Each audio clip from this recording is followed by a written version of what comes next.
All right, there we are. Thank you very much. Hi, everybody. This is Oakwalker. I am here with my good friend Stronghorse, and we are Earth Medicine for the Soul or Earth Medicine Soul Care. We actually go by both of those names.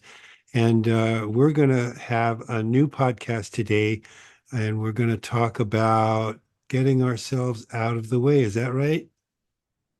Yes, sir. Good to see you again, Oakwalker. Yeah, after that, we're trying to keep a thread going. I think in our last meeting, I actually can't even remember what we were talking about, but you kind of jumped in and you said what's just really important to say right now is that we need to get out of our way, particularly when we're doing healing and stuff. And so over the last week, I've been thinking about that, and I thought, that's a really big issue in the world today. This battle, but I don't know if it's the battle of the ego or what, but on a spiritual path, you know, the discernment of when to be yourself and when not to be is a really big piece. Now you and I both know that we've seen spiritual paths where the teachers started talking, making it all about themselves, Yeah, and it tended to lose its focus. I mean, do you agree to that? absolutely. I think that when we start talking about getting ourselves out of the way, it's that capacity that we have as spiritual people to allow the spirit to speak through us. And in order to do that, we have to be able to set our ego aside. And that's why you'll Right. hear a lot of the Eastern traditions will talk about the big self and the little self. And the big self they'll talk about with a capital S, and that's the self you have that is the God part of you, or uh, the connected part of you, that part of you that's a part of everything, the entire universe as a whole, and the entire all the energetic components of that relationship.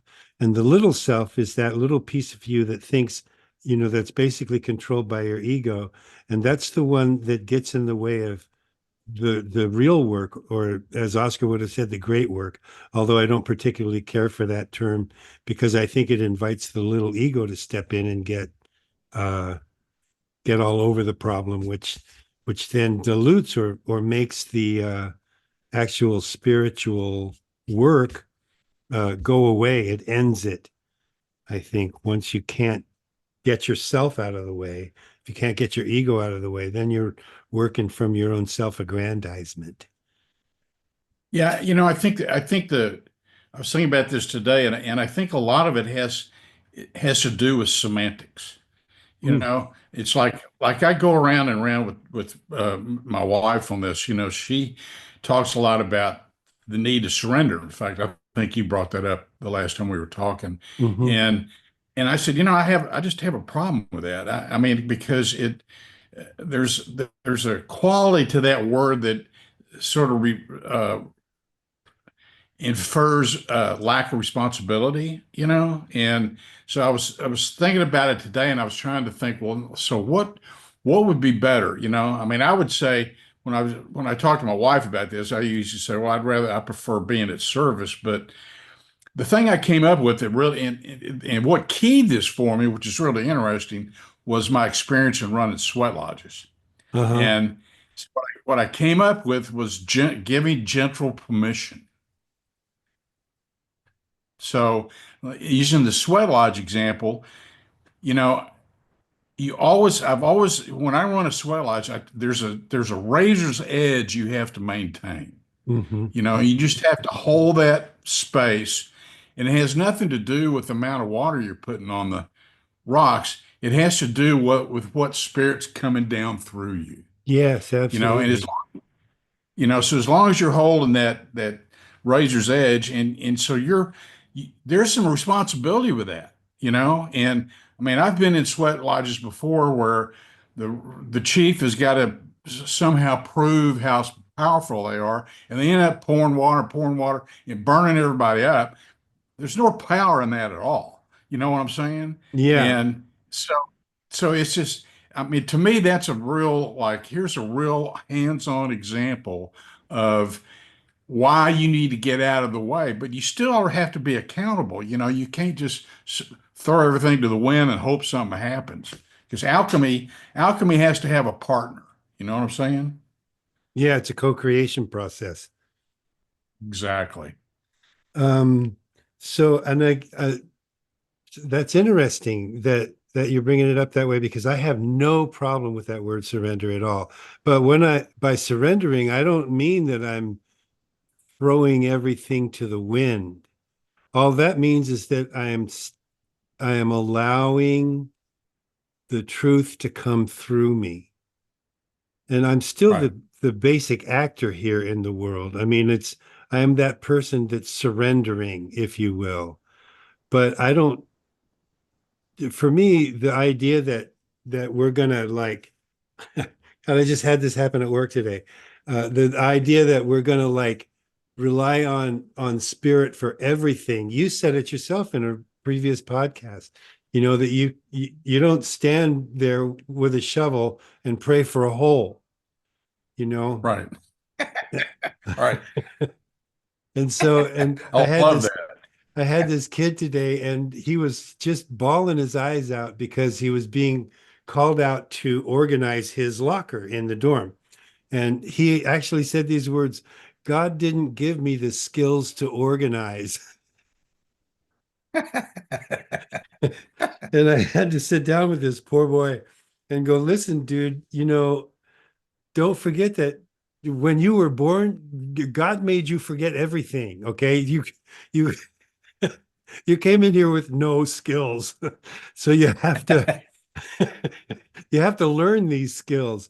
And in order to learn, you have to listen. In order to listen, you have to pay attention. And that's where this kid sort of like falls off off the log at that point where, when it comes to paying attention, he's already off, la la la, thinking of something else and or it already in his defensive mode, because the boys I work with, they get very defensive at times. I Right. totally understand this from my own background as well. You think you're supposed to know stuff, and then when you don't, you're like, oh, okay, I gotta fake it till I make it. Right. And Right. this is Right. and this goes right along with these guys who have gone out and they may have been great spiritual activists when they first started.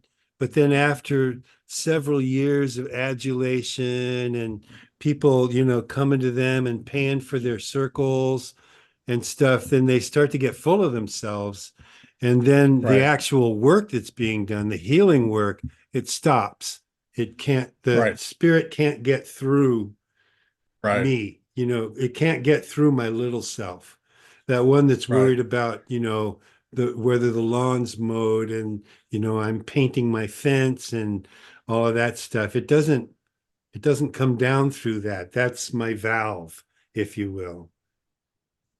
Well, I think, and I think key, well, we're on semantics here. I think that's skills, the key word, you know? I mean, that's where you either maintain your skills or you lose them, Uh-huh. and and that's really the ironic dichotomy or paradox or whatever that we're faced with is that people and I don't know where this comes from, whether or not it's just because of years and years of religious indoctrination to where there's always this great person, it's Jesus or Muhammad or, there's Yeah. always this icon that's set up there. And so everybody's like, well, okay, I guess that's what we're supposed to have. I mean, Uh-huh. and so their teachings get lost in the adulation of the individual as an iconic figure. And so Yep. people come to you, if you're a spiritual teacher, people come to you wanting that iconic figure to manifest, Yeah, it's a and messianic complex. yeah, and so you're wanting to teach and to reach people, and so you're not wanting to blow them off, but then you're also advocating your skills. The media, as soon as you start buying into that adulation as, wow, this is great stuff. I'm gonna take advantage of this. I mean, it's a huge temptation. And you That's lose your true. skills. There's no question about it. And people love that. I want to go back to that messianic complex because for a lot of people, okay, this is the temptation of people, the seekers and the searchers, right? Because once you get into that messianic complex, like so and so is my savior, Jim Jones was my savior right up until that day with the Kool-Aid, you know, Right. um, they pe- people want to be saved. They want to be Right. saved rather than save themselves. They don't want to have to take Right. responsibility or culpability for their own behavior, for what they've done. They don't want to have to go back and apologize to anybody. They just want to be saved. They want a magic bullet. We'll talk about magical thinking later, about how somebody is going to come along and wipe the slate clean and absolve them from the responsibility of of forgiving people, basically, for the things that happened to them that caused them to be untrustworthy, defensive, uh, to want to tell lies, to want to do things to other people that are non-beneficial, that hurt other people, right? So this is where that concept of sin comes in. I wasn't always perfect. People got hurt. I need a Messiah to come along and wipe the slate clean because I'm not going to do the work, the shadow work that we were Right. talking about in the last podcast to to make this all right again and to really Right. sit with myself and grow in my own heart and my own mind that kind of resolve never to behave like that again, right? And that's Right. what the messianic complex doesn't bring with it. It doesn't bring with it that need or the self-awareness, the big self-awareness where you can put yourself in context. And that is I think what's really, the world is truly lacking that sense of responsibility.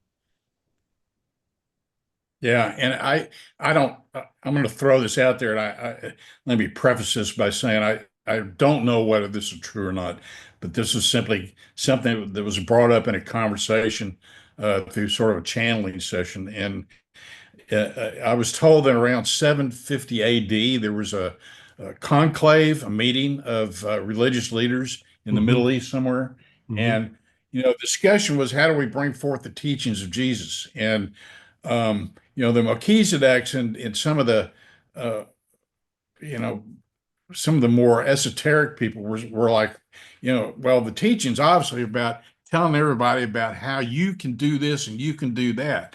And the church is like, oh, no, no, well, hold on. You know, that's not where we want to go. We want to be, they need to come through us, uh-huh. and there was a huge battle that went on there. And There's a I'm not name going for to get this into it. conclave too, and I don't remember what it is. I think it was around 450 AD. And there was Yeah, Constantine, the first pope, who brought this all around. He was the emperor of Rome at the time, right? So here's where, I yeah, mean, the people who literally crucified Jesus now are taking over this whole mystical new thing, that right, people are doing, and they're saying, "Oh no, no, no, no, no, no, we can't." First of all, I need a national religion. Second of all, we don't trust everybody to be able to carry this magic. We can't trust these people to do miracles. We have to be the controllers of this stuff, you know. It's got to be right, between right, us. And gosh, I was just talking about this with my wife. I honestly believe that the biggest crime in history has been convincing people that they are not of God, that God is right, not within them. And right. that's what happened there. That's when this whole thing went south, if you will, in my opinion. Right. Right. And that fits right into what we're talking about here because, Hmm. you know, it's not a, it's not like you're God, like, oh, congratulations, you're amazing. No, it's like you have the ability to allow that to come through. Yeah. Get out of the way and let it come through. Let Being God's grace flow through you, and then sit back and see what happens. right. Let it do its thing. That's what I learned about running sweat lodges. It was kind of, that's what I mean by gently giving permission. Is I Uh-huh. would call the alchemy And this is really what the essence of magic is, I think, Yeah. and this is and also where magic went wrong, Hmm. when people took it and thought, wow, I can get somewhere with this, I Yeah. could manipulate people and all kinds of great stuff I can do to make myself glorified, you Yeah. know. But the true magic is you open yourself up and you say, come on in. Yeah. Let's see what you got. And then you Yeah. watch. Yeah. Then you wait and watch to see what's going to happen, Yeah. It's an because it's allowance. got, yeah, it's an allowance. You give it permission to be Hmm. and not get in the way. And that's where I think that's the dichotomy that we're facing right now on the planet, and because obviously in the current form of governance, Yeah. um, it's all about the great person, I mean, Yeah. and everybody's out for themselves and it's time to get rich and blah, blah, blah, Hmm. Whereas if you understand the circle of law, which is the original form of democracy, which was founded thousands of years ago back in the Americas, the Hmm. whole thing about that governance is get out of the way. Yeah. Create an alchemy, get out of the way, and see what it brings to the Yeah. circle Yeah. and then make draw your conclusions from that. Yeah. Let And the that's a rain come. completely different program. Oh yeah, because it's not power over. I remember Starhawk in a book I read. I can't remember the name of it. I'm sorry, Starhawk. I love you. But what she did with that great book was that she broke down power into three forms.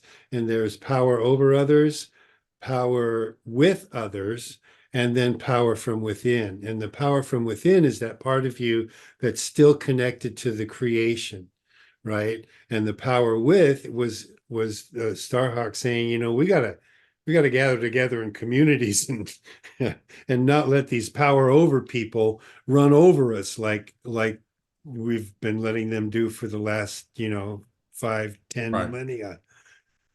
It's time to shift all of that. And I think that somehow coming out of all this dirt that we're looking at now, I think that shift is fomenting coming into life again in a way that it used to be a long, long, long time ago.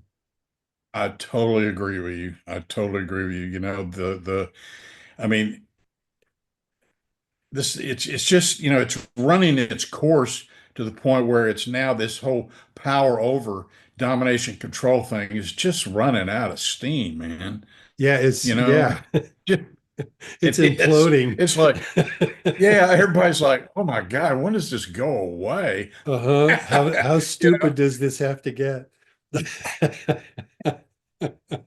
It's amazing. I mean, I get when you turn it into entertainment, it becomes really kind of, it has to be Yeah. no, it has to be humorous. But so I think that's part of what this podcast is about. Why it's so important is because we're talking in a very informal level about. Look, there are other alternatives out there, people, Uh-huh. and they're valid and they're tested. They're time tested. They've been Hmm. tested over thousands of years. We're not Yeah. just, Oakwalker and Stronghorse got together and started making this stuff up. I mean, Right. you know, And that's if the we thing did I that, see, this is gonna be a really short podcast. right? And a stupid one at that. And stupid. That's one thing I see a So, lot because I see people who want to reform themselves. I work with people who are trying to reform themselves, and the only thing they have to go by is the evangelical Jesus format, right? Or the Catholic format. The only thing they've never seen anything else that's broader than just this one thing. It's either God or evil gang member, and so I right, have to choose between these two things. But someone once said to me, a choice between only two things is no choice at all.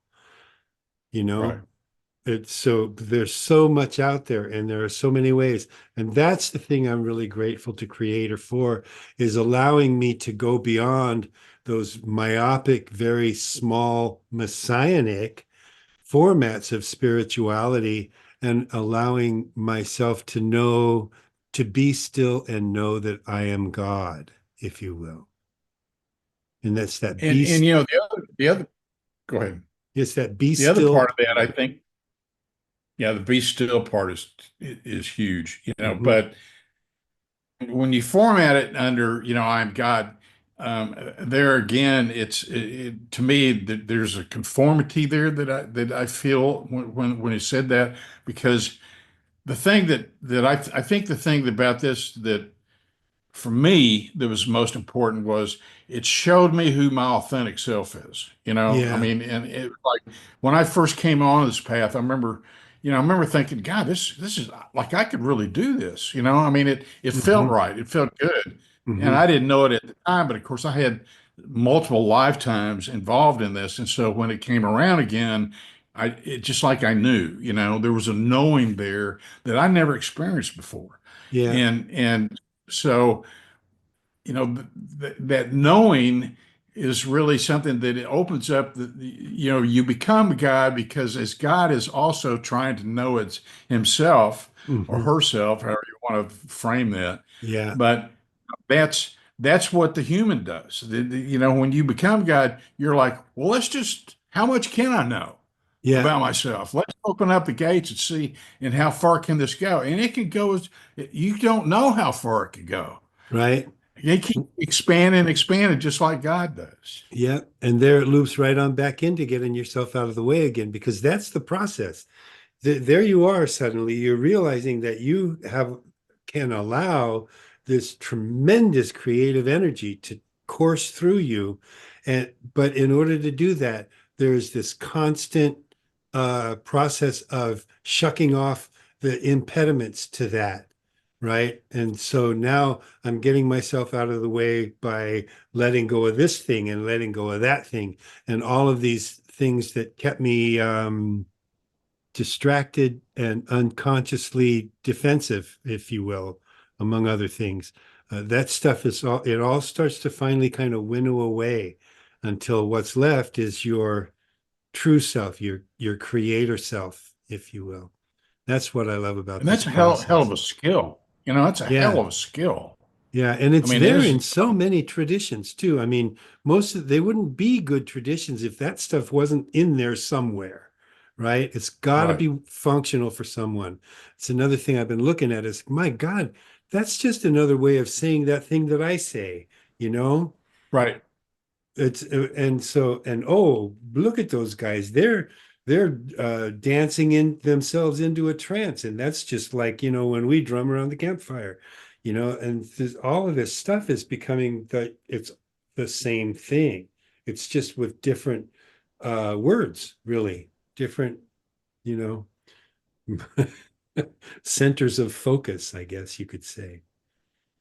Yeah, it is. It's just, you know, but I think to your point that you made earlier, all of that stuff is starting to catalyst together. Yeah, it You know, I is. mean, you know, I don't know, did you happen to look at that?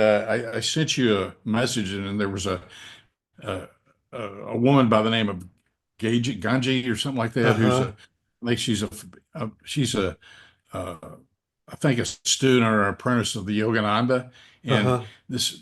she's asking this guy was asking her a question. He was saying, you know, that he says, you know, as a light worker, I'm just absolutely depressed at what's going on in the world right now, and so is everybody else. And and her response was, well, if get rid of the narrative, and what do you feel? Yeah. So get rid of the narrative and go inside. What do you feel? And it threw the guy off. And after a little bit, he said, "Well, I feel kind of peaceful." She says, "Exactly." And she says, "You know, you're trying to issue a judgment on whether or not the right amount of mix of dark and light is proper. You don't know." Hmm. And I thought that was an incredible point. You know, we're all like, "Well, this can't be the right mix of light and dark. We've been working for some. You know, you don't Yeah. know. Yeah, You that's know, too and much and dark, you so were saying. yeah, and I'm yeah. the point was she was kind of saying, just be quiet, be still. It's working out. You know, it's like, Uh-huh. you know, like we got a saying on our refrigerator, and it says, in the end, everything will be okay, and if it's not okay, it's not the end. I like that. You know. So this is something and to go back to our personal involvement with our elders, because I thought it was kind of funny after I heard that, and I started thinking, so we're just sort of like, you need to be in the middle ground, man. Just be Hmm. in the middle ground and be Yeah. be good with it, and that's what we're talking about. Get out of your way. Just Yeah. be open and receptive, and see what happens Hmm. instead of trying to keep your finger on the button and like, well, this isn't right and that isn't right and they ain't supposed to be doing this and they're not supposed to be saying that. You get all caught up in that and you contribute to that chaos. Yeah, by defining it and holding that story, right? Because really it's all stories. All we're doing is telling stories here. And so the more Yeah. and I'm struggling with this because I also don't want to be that guy, the good German who just sits around and watches all of this, horrible things happen without somebody going, wait, hold on there, we can't just let that happen without somebody calling out and holding accountability here. Otherwise, we're going to have even bigger problems than we're having. So I want to try to mix both of those things. In other words, have that connection and that allowance without having to be that one who just says, "Oh, I don't care what Hitler does. Just go ahead and let him go." Now again, well, here again, I think it's a skill. Yeah, That you're bringing your skill back in because when you run a sweat lodge, that's the whole key right there. When do you pour water? When do you yeah, not pour water? yeah. What's the energy? What's Hmm. right? What's not right? Yeah, You have to hold that razor's edge. And exactly. so that's where you apply your skill. This is Hmm. where, you become the master because you're allowing the energy to come through you, and then you're taking that on and watching it and letting it do its thing, but Yeah, also making a move when you feel like the time's right. And yeah. so what I was going to refer to, is I thought it was kind of funny in our last session, and our elders were talking to us about, you guys are doing great. You're you're not doing anything. We're like, what are they talking about? We're so proud of you. Yeah. Proud of what? For what, We're right? not we're not doing anything. Right? You're not. Great. Keep that up. Just yeah. Yeah, yeah. We're like, I don't even have a clue what they're talking Yep. about. I thought it was hilarious. Well, okay, my timer's at 31, so we promised we'd try and cut these down. And that was a good stopping point right there. I like ending on a nice little anecdote or story. So, Okay.